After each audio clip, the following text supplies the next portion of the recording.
refreshing place to wander upon acres and acres of wildlife. The natural environment at Pierce Cedar Creek Institute boasts all types of surprises. It's also a learning ground for hundreds of students.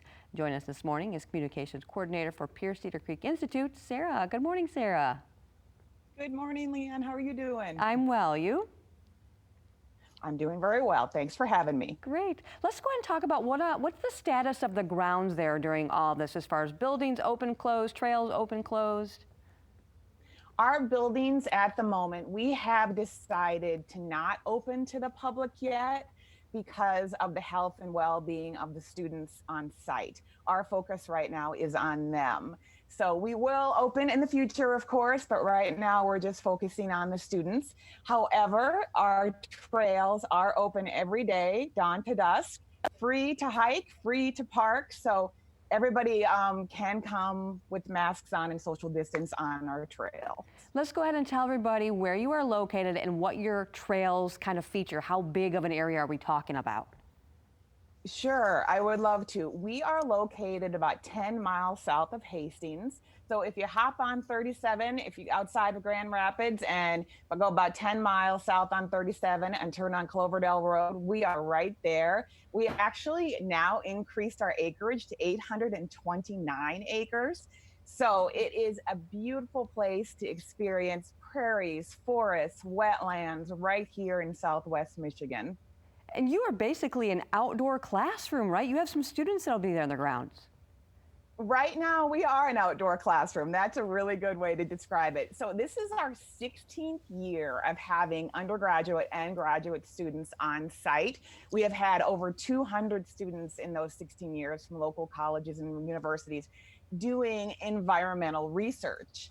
And basically, it's different than other programs where this is really student-led research from idea to results with advisors from their colleges and universities. But the students basically give us the idea and they see it through to conclusion.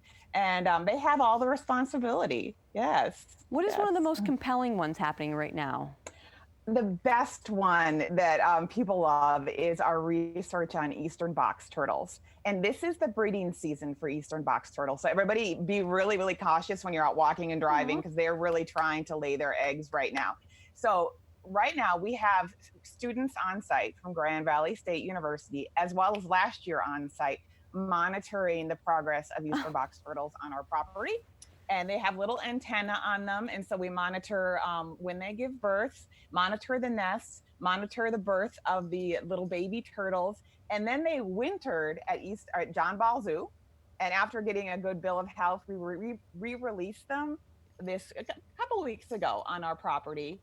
And now the project is starting again, and we're monitoring eastern box turtles again. So they're adorable. I would say so. Oh my gosh. They are. But that all started because we brought a man out to the property who had what he called turtle dogs that would actually find the turtles on our property. And we found about 7 of them. And then we monitored them after finding them. And we're just trying to track the progress of them and their mating and breeding habits. That's fantastic. So also I'm seeing something about the Gordon Art Fellowship and Nature in Words program. Right. What is that? Yeah, so this just isn't about environmental research and land management research. This is also giving an opportunity to students who love art, nature, and writing. So the Gordon Art Fellow, we have a student on site from Grand Valley State again, who is doing oil paintings. And every project has something to do with nature and their love of nature. And the Nature in Words Fellowship also is similar. Students are creating short stories, poetry, fiction, all about their love of nature. Great. And for many students, they never really have had this opportunity. So. And real quick, you have a virtual lunch coming up on June 25th. We do. If you want to learn more about any of these projects in our biological field station, we have a virtual lunch and learn on June 25th, starting at 11 and going till 1 on Zoom. And yeah, if you want to learn more, the students will be introducing themselves and their projects. Thank you so much. Keep up the great work. For more details, go to cedarcreekinstitute.org. Thanks for your time, Sarah.